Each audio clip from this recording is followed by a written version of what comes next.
And shame. Sometimes the scars ain't worth the pain.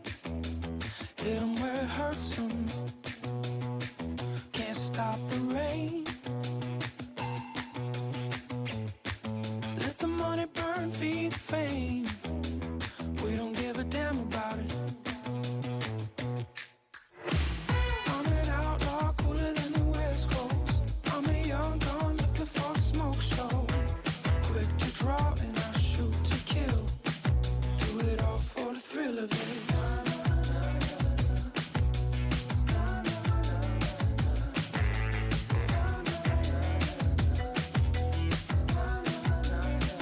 There she goes to kill. Do it all for the thrill of it. Thrill of it. Thrill of it.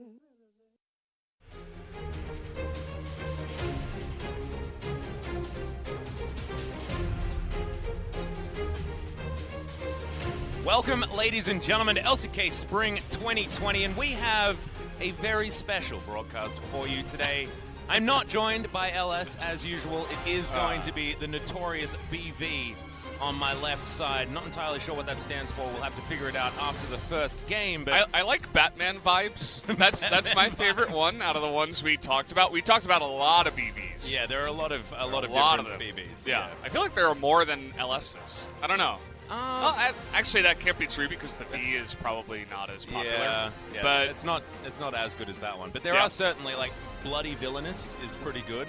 I'm a big fan of that one. But, Yeah. ladies and gentlemen, we do need to talk to you about the coronavirus situation here in Korea. It has been elevated in severity, so the risk level is higher. And for that reason, we have said goodbye to all of the media people at the LCK at Lol Park at the moment. And also, we will be having a simpler show. So no analyst desk with Mina. Mina's taking a week off after her little scare. She is absolutely fine, no coronavirus, but still feeling a little bit under the weather. These are the standings, but yeah. Two-man analyst desk and no post-match interviews is going to be sort of the more simple version. And of course, no pre-show as well, as there would generally be at the beginning of the week. But we will be able to go through these standings. Gen G and T1 neck and neck towards the top there. Of course, a little bit cleaner victories on Gen G's side, giving them that extra point. We'll see whether T1 can be a little bit tidier versus Griffin later on today. But we definitely start on the other side of the bracket with our first match. SANDBOX in 7th place and KT right down the bottom in 10th. Yeah, it's going to be the day of red teams. We'll see how mono red it is actually going to be, to quote good old LS. Well, I'll try my best to do some good LS impressions as we do come along. LS, by the way, he's feeling a little bit sick, but doesn't have a fever. Yeah, so a little sick today. Yeah, just a little sick. Not corona sick, but he is going to be taking the next couple of days off, so it'll be Valdez and I for tomorrow's matches as well, but hopefully LS is going to be well enough to come back for Friday's show. These are the players of the game so far. Chovy, BDD, and Nogari all sitting at 500 points, but none of these three players are going to be playing today. Faker with an opportunity to eclipse both of these in our second match.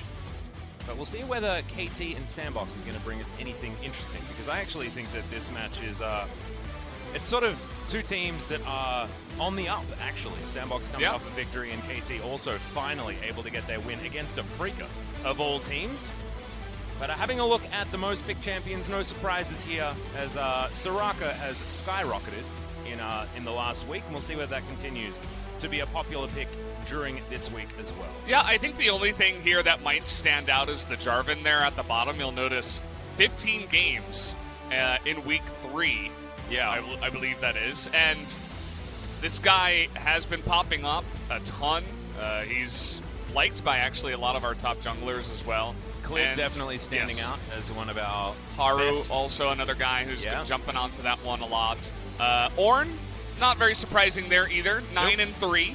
The guy is actually picked quite a lot, as you can see there by the stats, but has 100% presence for now, and I think that will continue. Yep, the most saintly first pick on blue side that you can possibly get towards, if we're going to quote our good friend LS. We'll see whether it's going to be the set priority that continues to rise as well, because he didn't necessarily have that many pop-off games last week. 6 and 7 is going to be his win rate, which when you go on 6s and 7s, you're not feeling super great about your chances of victory, as KT versus SANDBOX will be our first matchup. KT with a fair bit of momentum, which we haven't actually been able to talk about, because that 2-1 versus Afrika certainly did impress us with what KT were capable of. And this is a team that has good players, Brandon. It's got good players. Kuro, Aiming, Tucson, all of them have been standouts. Ray and Bono will be starting, which is going to be interesting to see. Was their most successful combo, which played during the Afrika match. Yep. And we'll see how Ray adjusts to things. I think he was looking a little bit better in his last matchup. But either way, we do have to look at the points of the match. 0-5 into 1-5. The 4-match losing streak did stop. And, of course, Ornn mid, Soraka top. They stopped the losing streak with a different style. What do they have in store for today? I don't know if that's really a different style. I think that's a style that a lot of people are going to be playing. Soraka banned out. Oh, yeah. Pretty much every game that we do see. She's not allowed to be played anymore. Which is good, because she doesn't necessarily lead to all that exciting gameplay, to be perfectly honest. But hopefully these teams actually get onto the drafts effectively, because taking away the right champion certainly has been difficult for a lot of squads. But yeah, so breaking the 4-match losing streak was pretty important for SANDBOX. It was a 2-0 over Damwon Gaming that was able to do it. So nicely done from SANDBOX. Both SANDBOX and KT experiencing very similar situations moving into this match. As we have a look at damage share, this one is always really it's difficult to read for me. a little bit, yeah. But it just means that Aiming does by far the most damage for KT, and Dove does by far the most damage for SANDBOX. Yeah, and you can see that he's first out of all mid laners, I would imagine. That's what that first means. That's what that means. And third there on the side of Aiming. 10% damage share is first for Tucson as well, who's been popping off. Had some great performances, actually, in their last matchup versus Afrika. I wanted to give him all of the MVPs, if I remember correctly. But here we go, one of our first KT highlight reels that's actually good. Level 6 to level 4. That's not fair. No, it wasn't very fun for Fly that game. Ray certainly did have some pop-offs. The old flash coming in there, and absolutely no need for that flash, I don't think, because Keen just died in an instant. Hitbox, question mark? Yeah. I did like the comps out of Afrika. They just couldn't quite make them work. It was all about Tucson getting all these fights started, something that we certainly remember from his Dragon X days alongside Neon. But over on the SANDBOX camp, it was on Fleek building a Trinity Force on his Olaf and just hard carrying a game from the jungle. Some really interesting stuff out of SANDBOX during their last match, which was a well-deserved 2-0.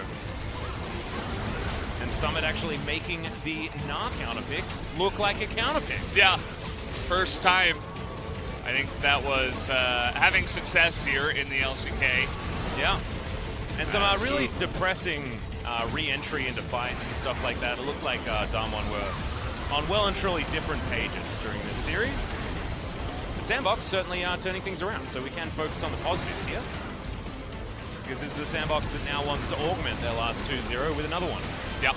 And Damwon, interesting position for them. They're not going to be playing, but getting 0-2 by SANDBOX, who was 1-4 prior to that win. It's not going to feel too good, but SANDBOX is on the up and up. The key players here are going to be the two supports going head-to-head. We talked about damage share for Tucson, but his KDA does not reflect that at all. Not super great, is it? Well, maybe it's because he dives into fights and gets a bunch of damage done, and then he just dies. Yeah. And these guys have faced each other 32 times so far, so definitely veterans of the scene. Wow. Tucson and Gorilla certainly are longest standing support players at this stage, I'm pretty sure. I don't think we've got anyone with a history like these two.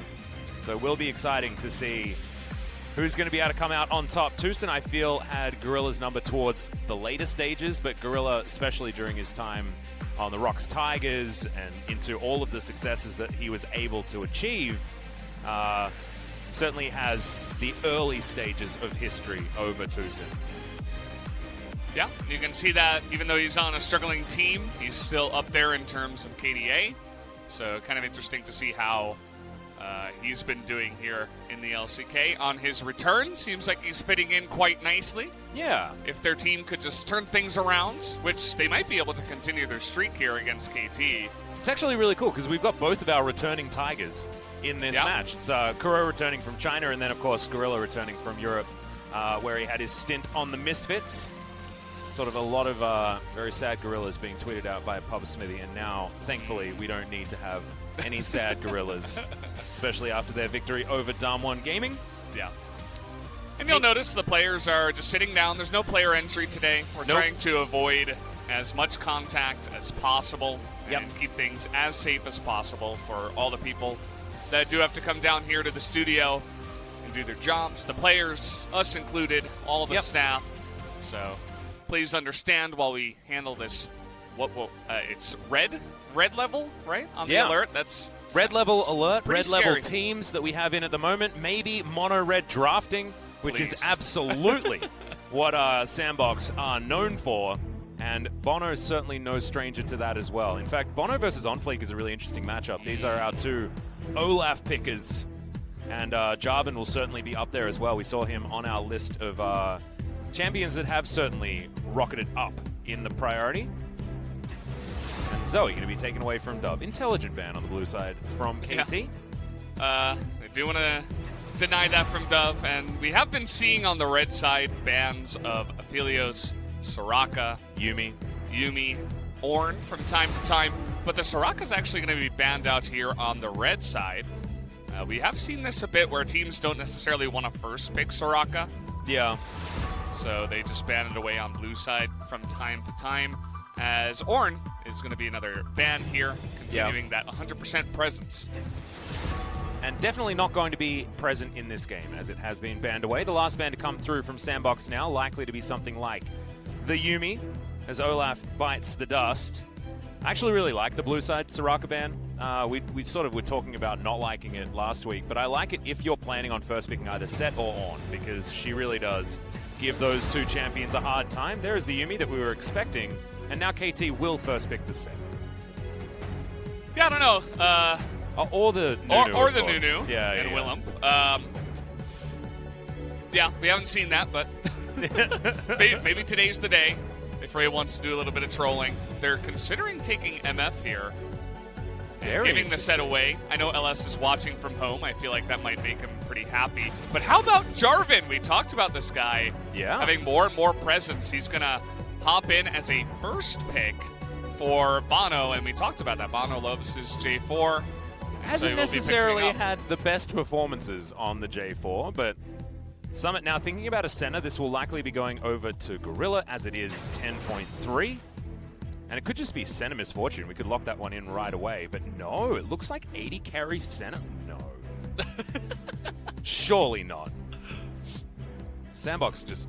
They've been watching too much LCS, I guess. Yeah, I'm very perplexed. This is the LCK guys. I don't know if you forgot. Oh, God, they did it. Oh, man, it's Timmy and Seth. And Jigs. Oh, look at this, KT. My God, okay.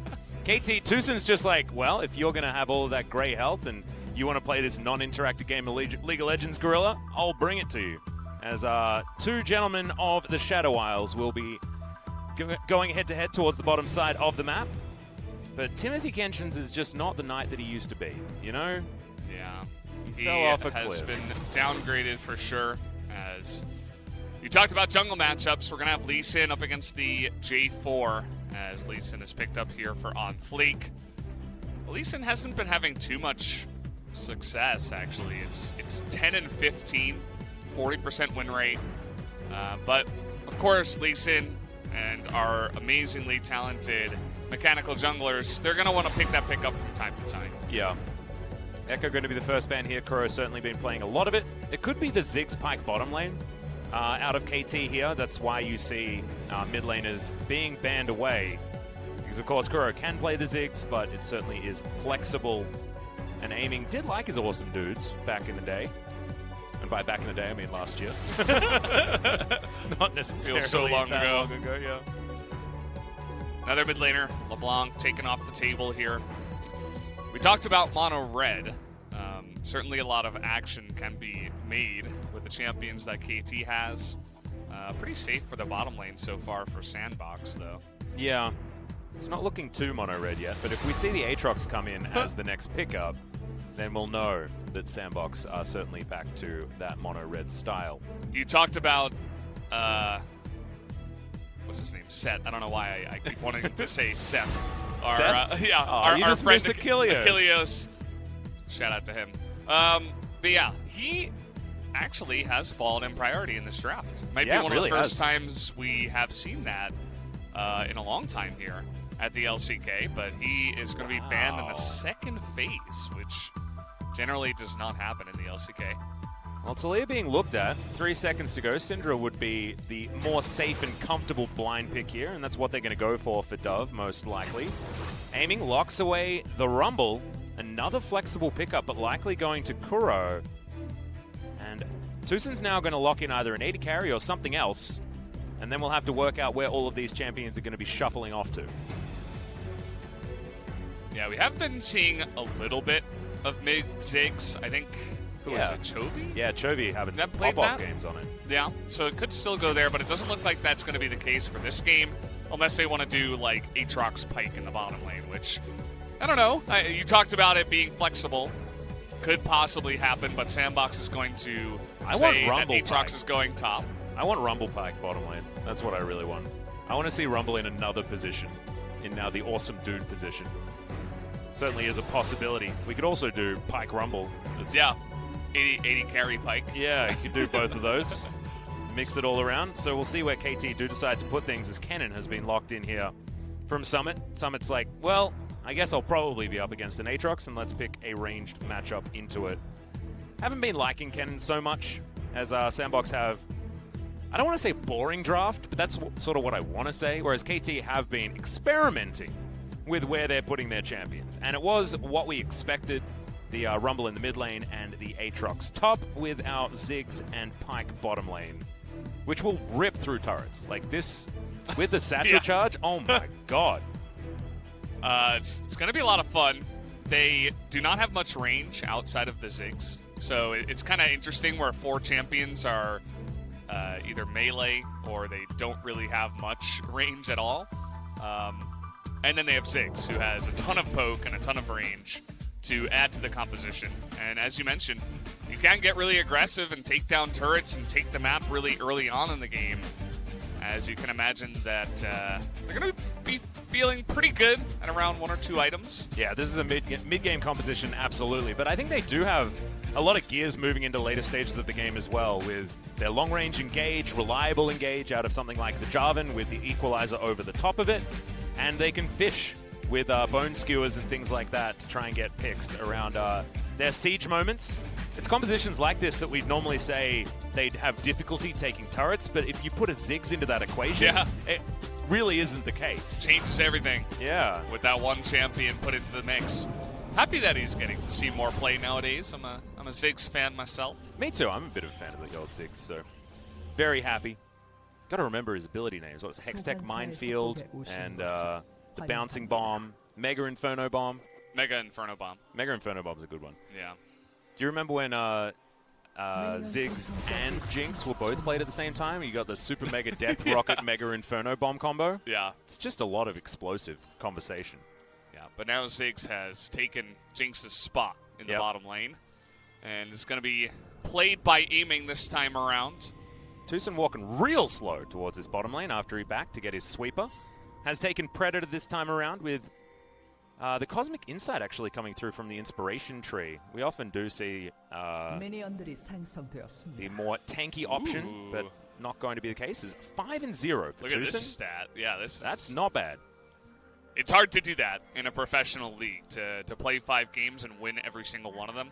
And to have a KDA like that, 4.6, is quite nice. I know we're kind of, what would you say, not spoiled, but we had Chovy with the insane KDA where he got up to like 100 KDA. So I feel like our KDA kind of mind has been skewed a little bit, but 4.6 is really nice for support. Yeah. We have to remember that Tucson was often playing Pyke alongside Deft last season, and when you're playing Pyke, generally you're going to have a little bit more early control, and that's exactly when Deft plays at his best these days. So you can understand why that win rate is so incredibly high, as Aiming can certainly stand back and just throw bouncing bombs as he would like, but you can see there is some control in this lane for SANDBOX thus far.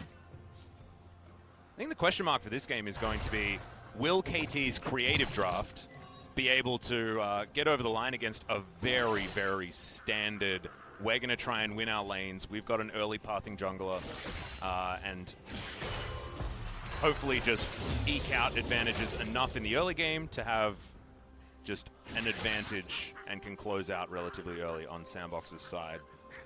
Because, I mean, they've got some teamfight elements in the cannon. They've got more consistent damage, I guess, in the Senna. But, of course, Senna with her attack speed being normalized, it is an interesting champion to talk about when it comes to DPS, because you are going to be building the lethality as well. And also, she just doesn't work as well in the carry position after 10.3. So let's just see what Leo's going to be able to get done here. Yeah. It feels like it's an old pick, you know? Yeah, I also want to point out the items here. The support item picked up by the Senna. So a lot of the CS going the way of the Timothy Kench. So he's been upgraded a little bit down here in this lane, as he is eating the majority of the CS, and only a couple there picked up by the Senna. So it's like the Frostmancy bottom lane, but we're going to have like a more tanky Tahm Kench this time around, as Tucson's going to be fishing for that bone skill, see whether he finds it, nails it onto Gorilla there, has to flash out. Leo's trying to offer damage back, but Tucson just sidestepping and everything's okay. So easy flash for Bono. This is so unnatural for me. Like, you started play-by-playing, and I'm like, wait, wait, you gotta stop talking. It's my turn. Like, this is what I'm supposed to do. Nope. Actually, that's not the case today. Feels extremely weird, but we're gonna try to make it work. Brendanalyst, Valdanalyst. The Valdanalyst here. Yeah, the Valdanalyst. Today. Yeah, but not too much to analyze on that one. Pretty nice gank. In the bottom side, they forced the flash out of Gorilla after having a little bit of trouble and being pushed in. So it was good timing there out of Bono. And now the tides have turned, as Aiming and Tucson are going to push in this wave. And I see what you probably did there. going for a back. Tide's turning. We're getting to the ship. You know, we've got a Tahm Kench and a Pyke. You know, very, very tidal bottom lane. And just know when you look over to the left, you're looking at a CHAMP. Just want to throw that out there, just in case you are curious. Thank you very much. Thank you very much. Well, the Cheetah Recall comes in for Aiming and Tucson. Unfortunately, Lost Chapter unable to be purchased just yet by Aiming, but he will be very quickly moving towards that item, as the Predator boots have been activated. Here for Tucson is Bono thinking about some sort of dive, but Ray's at half health. I don't know whether this is something they really want, but Tucson's going to make his way in anyway. Teleport to come out, and KT just say, well, we got ourselves a teleport. Let's get the heck out of here. And they do so. Yeah, they get the TP down. The Bone Skewer goes way wide, so good movement there from Summit to avoid the gank. Doesn't look like he was in any real danger at all, because as you mentioned, Ray was so low. He still has his flash available, but they do get a bit of value. We haven't looked at all at the mid lane. It's going about exactly as you would expect. Rumble can farm a bit with his missiles and doesn't get zoned out too much by the Syndra. And they're just farming it up in the mid lane. Interesting that he hasn't gone for the Comet, though. Kuro going for Predator Rumble in the mid lane, wanting to get around this map as much as possible. In the mid game, Ocean Drake will be our first one here of the game. We'll see whether these teams are actually going to be going for it, as Leo takes a bouncing bomb and is actually going to get Satchel charged back. OnFleek moves over a ward, but Tucson avoids the Q, and it's a good safeguard in order to get OnFleek out of trouble and into his own jungle. That was what should have been very obvious to Aiming and Tucson. And notice how they took the trade while moving backwards, as they had a good idea that the Lee Sin was coming down and eventually spotted him on the ward. Bono in position to make that a nice trade, actually, for KT. You can see the poke that comes out of the Ziggs down here on the bottom side. I feel like it's a great answer to Tahm Kench because, yeah, Tahm Kench can stop the hard engage, but he can't stop you from getting a bunch of bombs in the face over and over again. Yeah. He's going to do absolutely nothing in that case, as Summit actually getting a decent chunk of damage down there, but that's what you're going to expect now from the bottom lane, is that Ziggs doing really well and farming up, has the most CS in the game currently. And also, KT have been able to keep shoving this wave in. They've got themselves a very easy Ocean Drake to start things off. We're gonna have either Mountain Soul or Infernal Soul coming through this game, which is going to be great for both teams, actually, either way. Bono's going to be building tanky. Gorilla wants to be as tanky as possible, and this is going to be an accelerated Tahm Kench. So he will be able to frontline, actually, relatively well. It's not something we're used to talking about, but sort of reminds me of Evi's top lane Tahm Kench that he loved to bring out. One of the Japanese players from, I believe, Detonation Focus Me. He was certainly a famous Tahm Kench top player. Yeah. Gorilla's going to be a little bit more of that flavor as he's taken all of this farm. Yeah, curious to see how Gorilla's going to do. He was the key player of the matchup, so they're like, okay, you can be the carry Tahm Kench in the bottom lane for this game. And, yeah, I feel like the Infernal is going to be really nice for KT if it does go that way, whereas the Mountain, I think, can help out a little bit more for SANDBOX.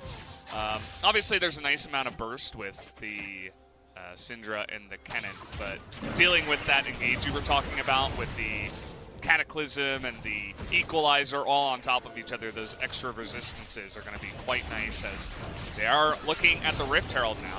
Yeah, the Wombo combo actually out of KT is real scary as they are going to be able to take down Shelly, but Ray is in trouble towards the top side. All too easy. First Blood coming in there. SANDBOX don't manage to stop the Rift Herald, but First Blood's certainly going to be a nice little chunk of change to be thrown into their back pocket. We'll see whether Shelly can be put down in order to get a little bit more, because Summit is so damn far ahead. 25 CS so far, and he's just nicking plates from this outer turret top lane as well. Yeah, he is just dominating that essentially 1v1. I mean, there was that one dive they tried to go for, but look at the play out of On Fleek. He is so clean on the Lee Sin. Summit beats him in, flashes forward, goes for the kick before the Q, and there was just no escape once that did happen. So Ray, after he gets stunned by the Kennen, doesn't have time to flash. He had no opportunity to go for that. So he's getting dominated big time, nearly double the CS up in the top side, and 2 plates to Summit. Well, bonus Q up. Not going to find anything as Tucson just lets that one time out, continuing to be annoying as On Fleek moves on through this river. Control Ward vision is down for both teams. Has 2 minutes on that next dragon. And KT, they really want to be trying to threaten an early Dragon Soul, just because their mid-game comp is just so strong. Playing around Mega Inferno Bomb into the Equalizer into Cataclysm combo. Which can certainly be very, very strong. SANDBOX will be able to fight them with this particular composition in relatively similar fashion, to be honest, with Slicing Maelstrom and the AoE damage that Syndra will provide as well. Dawning Shadow also layering over the top. We'll have to see exactly how this one is going to go. Continuing to throw bombs around. Our first Ziggs bot was in fact deft in our first week. It was a loss. It wasn't exactly the greatest performance. Managed to turn around that series pretty effectively with his Aphelios pickups, which I believe came in back-to-back after that. As in goes Tucson. Bono's going to be here as well as, Gorilla is going to be the target. Has his flash available and does throw it out here as Dawning Shadow will fly in. But, KT not going to be able to find any kills. It was like they started to commit to that, but then halfway through they were like, actually, you know what? Nah, let's not try to kill him. Because after he flashed, they decided not to go for the Cataclysm because they didn't want to get trapped underneath the turret. So it's just another kind of decent gank where they get the flash out of Gorilla, but that's about it. As now we're looking for a play in the mid lane. Predator on Rumble makes that first missile really hurt, as you guys did see there on Dove. But it's really just KT preparing now for the Drake. This top lane is just a disaster for Ray. Yeah, we need to just stop looking at top lane. If you're a KT fan, ignore top. That doesn't exist. But if you're a SANDBOX fan, you're pretty happy, right? Because Summit is actually performing and he's dominating lane, and that's what you need if you're SANDBOX, if you want to win, I feel. They rely a lot on Summit doing well and bringing them into the game. Oh, another bone skewer coming in here. As Leo's trying to tidy up these minions underneath the turret. Shelly getting a fair bit of plates. And aiming going to be the main benefactor on that one, as his Lost Chapter completed, and stopwatches are now online for both Tucson and aiming. So this mid-game fight that we were looking for could be happening here. It looks like KT aren't going to be contested at this Drake. We'll be able to see what that soul is in fact going to be as on fleek. Not going to be able to get any steals, and Tucson and Bono can easily just dash over that wall. Yeah. Funnily enough, KT had the teleport advantage there. Summit's TP is just now coming off cooldown, so if there was a fight to break out, it could have quickly turned into a 5-on-4.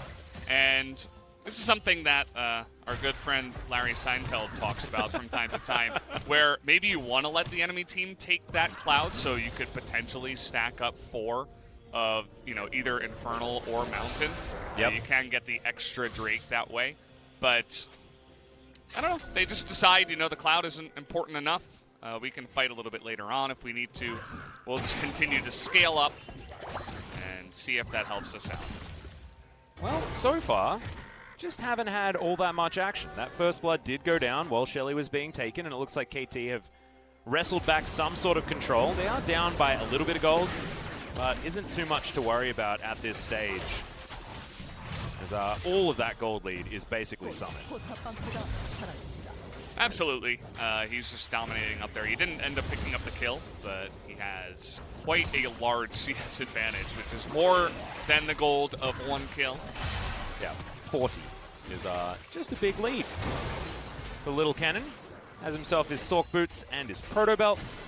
Going to be building likely into Zhonya's Hourglass as the next option. SANDBOX just trying to set up vision here towards the bottom side of the map. A lot of control wards being moved around and replaced. Aiming will be taking some Krugs. And Bono, I want to talk about for a second, because he hasn't been going overly aggressive. That was his biggest problem in his... Okay, well, he's going to dive on in here as Kuro going to burn down on fleek, Dawning Shadow just to get that shield in for the team, as Kuro not going to be taken down just yet with that Unleashed Power, but it was close. The Lee Sin Q was on Kuro, but he smartly did not have Lee Syndrome heal available here on Kuro. He would have survived. Yeah. And the Lee Sin might have even died in transit, as there were... And we've seen a few of those in the past as well. But it definitely felt really juicy after the Unleashed Power came out. He's like, ooh, maybe I can get him, but holds off on that one. Your Inferno Bomb. Oh no, Tucson! He grabbed Leo out of it. That is definitely not what you want. As now Summit battling against the Moth up here towards the top side, and the Moth isn't really able to offer too much damage back. But now Ultimate's on cooldown. Summit is going to retain control of that lane. He'll take down this turret if he would like to. Turret plates fell off about a minute ago. However, he is going to be able to get all of the local gold and continue pressing this advantage further forward. Kenny's real scary. Like, just real scary. And surely going to be taken by Onfleek here as well.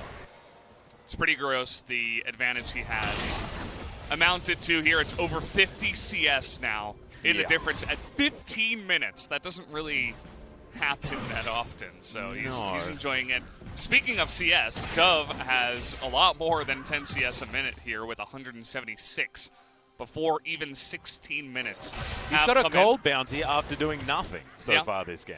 And he essentially said, well, I'm not really going to be able to punish this Rumble in the lane. Let me just not miss 1 CS and see how that goes. Well, it's certainly working out so far. As speaking of the Rumble, he's towards the bottom side, going to be answered here by Dove. 1 turret apiece, bottom lane outer also falling in favor of KT. Luden's Echo is done here for aiming, who looks to be building towards possibly Zhonya's, possibly Banshee's Veil as his next item. I like it. Anything other than the Forbidden Book sounds like a good idea to me. Yeah, we all know the Leandri salesman is really happy with our first game Leandri's coming out of the Rumble. It's going to be nice to see that one, but we have Kennen is getting a little bit close to that book. I might need to... oh, dear. I mean, the inherent healing that he'll have to deal with against an Aatrox in lane is theoretically a good reason to build it, and Pyke does like regenning his health, but he does that out of combat. So I don't think this is necessarily a Morellonomicon game, as Gorilla, now stuck inside the Cataclysm, is going to flash eventually. It's a great bone skewer out of Tucson, but the follow-up isn't there. Dodges the Q as well. Now on fleek with Shirley in tow. Is wondering where to put her down. And oh my god, aiming. That is massive damage. Safeguard has to be used to get out of the way of the bouncing bomb.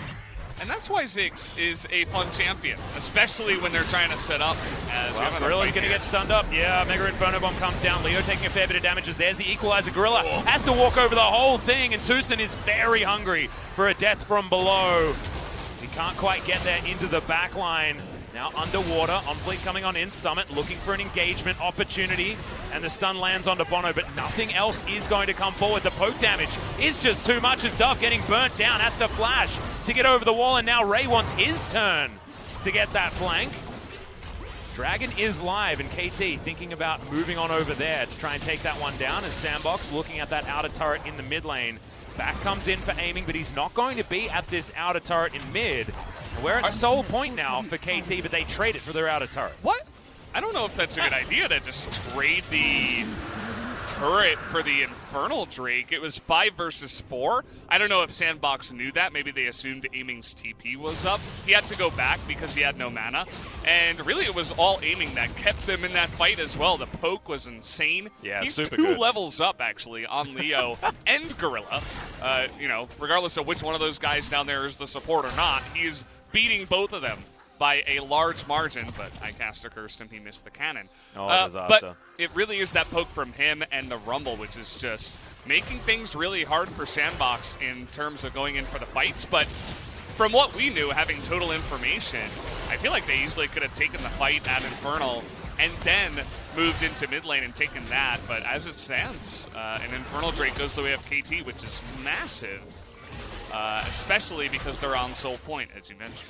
Yeah, and they've also got a composition that not only really likes Infernal Drakes, but also really likes Infernal Soul, and likes playing around their first couple of item spikes that are going to be coming in very, very soon. Of course, aiming does have his already, although Banshee's Veil isn't necessarily the most damage. You want to see something like a Death Cap on your Ziggs, but if he builds Void Staff next, he's still going to be doing massive amounts of damage. He actually has no penetration in the build right now, which is kind of interesting. Yeah. Say what you want about Morellonomicon, Oblivion Orb, whatever, but he's going up against 2 Merc Reds here, and that's about it. I mean, he'd really like to at least build Oblivion Orb here, as nobody else really is building any magic resist. You'll notice that Kennen, Syndra, and Senna are all great targets for him to poke out. He doesn't necessarily need to go for Void Staff because none of them are building any MR, and so I suppose that will be his next item here. Does help him do damage to turrets, because of course Magic Pen doesn't do anything to taking down turrets, and his auto attacks will be augmented by the amount of AP that he builds up, as Summit's unable to take down that cannon minion. Look at them pushing turrets. You were talking about this. It's just insane, it's man. It's ridiculous. Like, the Satchel Charge will go down very soon, and that'll just rip this turret to shreds. Goodbye. Yeah, there we go. See you later, turret. Oh, they just took 2 turrets just like that. Yeah. Huh. And KT getting towards some sort of gold lead, but not quite there. Yeah, I was about to say they're still behind on gold, even after pushing all these turrets. The turrets even in the game, as it stands. And of course, the CS difference in the top lane has stood. But, I mean, Ziggs has maybe even more of a lead down in the bottom side. Although, I guess you would combine now Senna's CS, because she has started CSing, that she has finished her quest. They are still behind, though, the SANDBOX bottom lane, despite all of their shenanigans as far as sharing all of these minions and things like that. Yeah.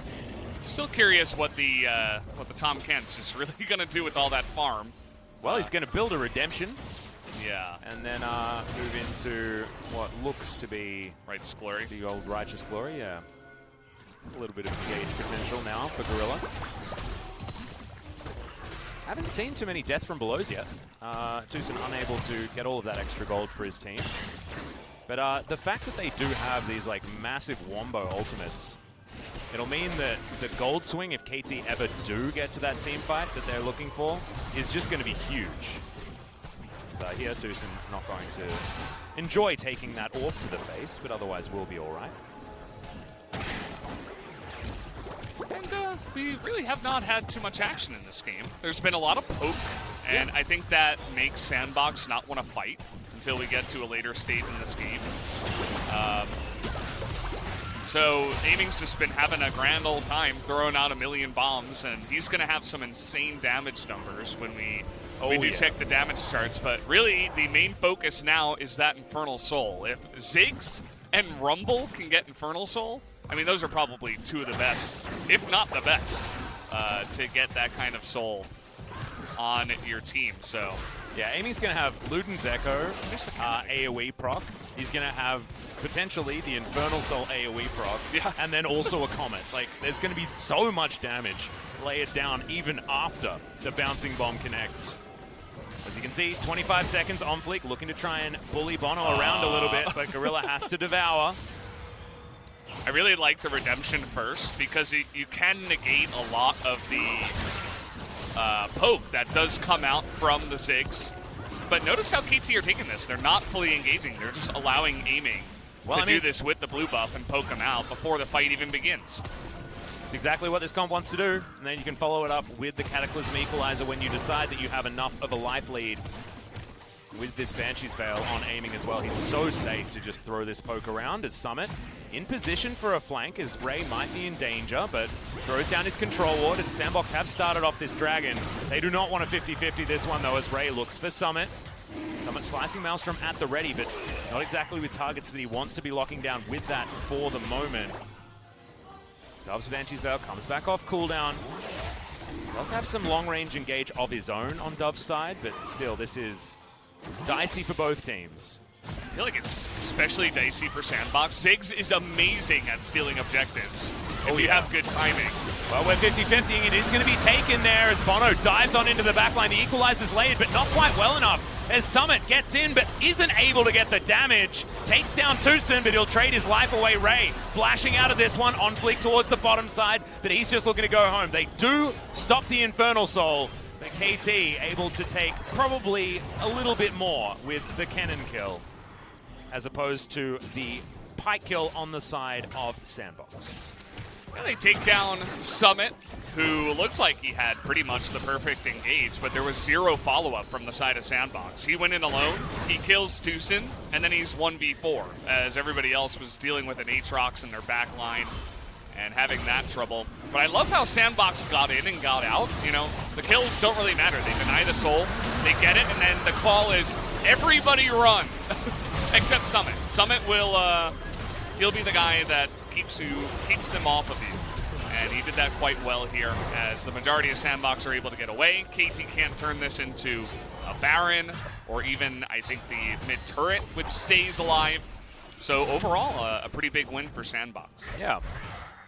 And you saw what KT were trying to do, but unfortunately, the equalizer was in the wrong spot. The Mega Inferno Bomb did absolutely zero damage. Yeah, I don't know why he didn't just try to take the Infernal. Yeah, I mean, I don't know. The damage is nice in the fight, but it's really hard to land that ultimate, to be honest. Even if you're right next to a guy, like, they all have their flashes available. There's a Tom Kench who can eat you and keep the 80 carry safe.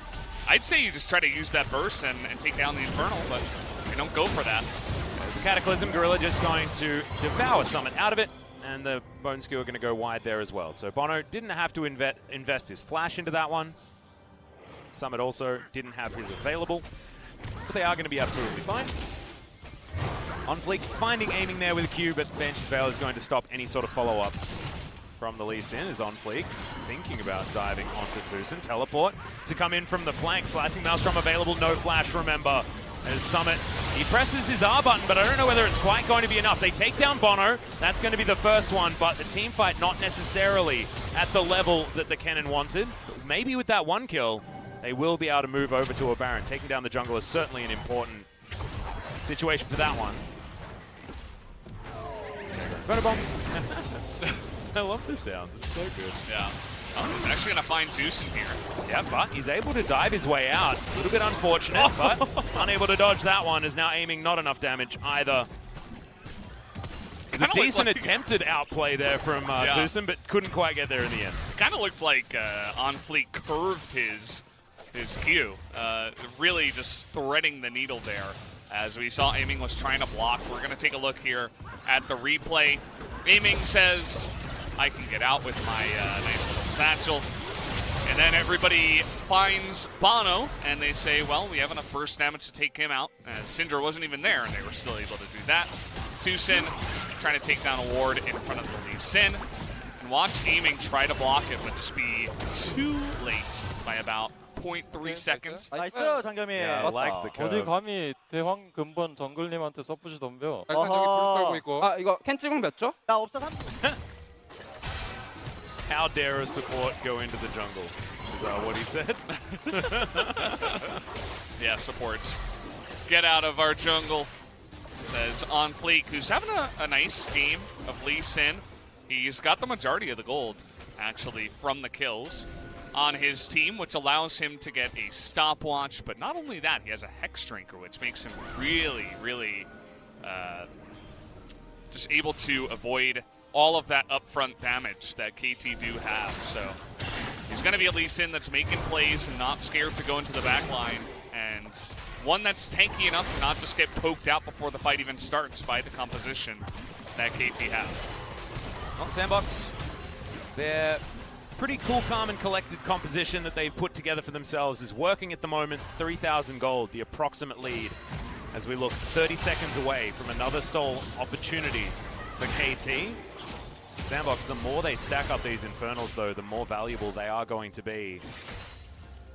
As Summit and Dove definitely want to augment their damage as much as possible. Waiting on death caps for both Kennen and the Ziggs.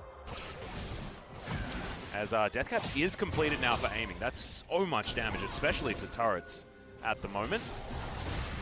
Mega Inferno Bomb will need to be respected, as now SANDBOX, we're river ramming a little bit, but KT are at least able to move this minion wave towards the outer turret. Now spotting out the SANDBOX advance. They will see where Summit is as this turret is taken down.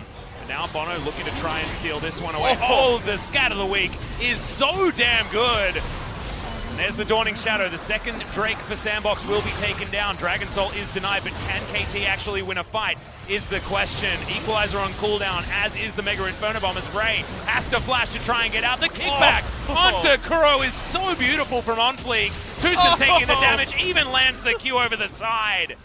Kuro taken out. That is both solo laners dead, and SANDBOX, they will just move to the Baron. On Fleek having an unbelievable game. Damn, dude. Today in game number 1. This guy, I need that sheet of the MVPs. I'm already It's right here, dude. writing him down as my pog, as he's really pogging big time in this one. I don't really understand why we keep seeing the Ziggs ultimate on the team. We saw it hit absolutely nobody, or maybe clip Tom Kench. Yeah. Just try to burst down the Baron. You have 4 chances. Or not the Baron, the Dragon. Try to burst it down. Look at this. That it did no scatter damage. of the week was so good. Yeah, the scatter of the week, I mean, shout out to Dove, who essentially made their engage non-existent. He did it alone as well with one ability. And this composition from KT should teamfight so incredibly well. Look at this Q. I know, this Q just like sneaks through the side here, out of my jungle again, buddy. Tucson is going to survive that one, but the Baron is now ticking on this SANDBOX squad, and it just feels like they're playing better. This composition from KT should teamfight better, but they're just being outplayed at every turn. Yeah. I'm going to do a little LS. Why does Syndra have Merlinomicon? Can you explain that to me? Well, it's to avoid Tucson from getting his health back when he deep water dives. Sorry, ghost water dives. And uses his passive. Also, Ray, he's got a Death's Dance, as well as his Ultramate, which will allow him to heal a fair bit. Okay. In other words, I have no idea. All right. BV.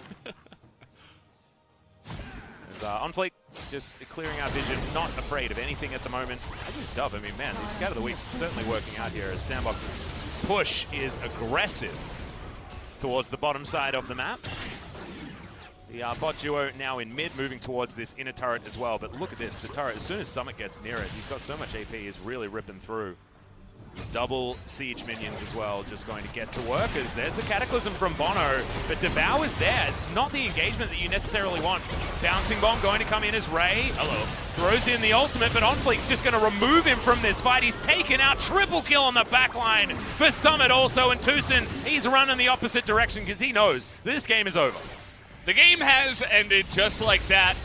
A bit disappointing from KT, honestly, for me. But SANDBOX absolutely going to be the deserved winners in this one. The top Kents doing wonders, actually, against their engage. And Ray doing absolutely nothing on the Aatrox, as that is going to be it after he got demolished in lane. GG, as SANDBOX are going to pick up game one pretty smoothly, to be honest. Smoothly. And I was waiting for this KT comp to get online, but they just couldn't make their buttons work together correctly, right? You saw what they were trying to do. They were unable to actually make that one work, and I took the liberty of putting down the player of the game vote for you. Yeah. And we have delivered that over as well. So SANDBOX just straight up being better players in this game. Absolutely. Summit having multiple just clean flanks on the cannon.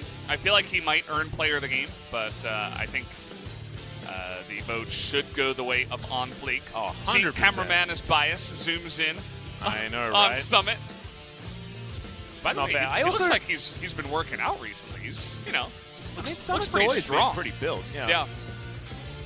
Certainly He's, after that from performance. carrying his team for so many days in a row, he's definitely built up some of that muscle. Can be quite heavy. That being said, he's been alleviated of a lot of his carry duties as OnFleek has certainly stepped up over the last couple of weeks. Yeah. You were talking about that mid-game spike for KT, and they certainly had it. I feel like all they had to do was get one dragon, and that game could have turned pretty highly in their favor if they had just gone for that. I feel like they should have been looking for steals. They should have been looking for a Jarvan. It's so hard to deny a Jarvan from getting in the pit. He can get in the pit. You can try to time it with the Ziggs. You can try to time it with the Equalizer. And they were able to siege really effectively as well. You saw the top lane outer and inner turrets going down in very quick succession. As we have a look at the last team fight of this game, Ray, he felt like he had a decent flank, but SANDBOX's disengage was just so good, and then Summit just comes on in and murders everyone. Yeah, his flank was about 8,000 trillion times better than Ray's. Yeah. I mean, 8,000 trillion. Yeah. Is that the that's the assumed exact number. Oh, I just did the math. Okay. And yeah, I mean, there's a good chance that he wins the player of the game. I'm happy to give it to OnFleek, absolutely. But Summit did have a great performance, but what he did was he abused an Aatrox for the entirety of the game and then found the flanks that we're so used to seeing. We are so blessed with a lot of our Kennen players here in the LCK. Smeb so certainly starting things off with that one, but we had some brilliant plays on the Kennen from players like Keen last year as well. But it is not over yet. This is, in fact, a best of 3. So SANDBOX will have to come back and do it again after the break to try and take down KT cleanly in a 2-0. We'll see if they can, or whether KT are going to find another interesting draft and try and bounce back for the victory. So we'll see you, in about 5 minutes or so.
나이스! 바텀 가자. 할수 있는 사람. 탈탈게. 파이콘자다. 찌지직. 아, 나 고맙다. 암시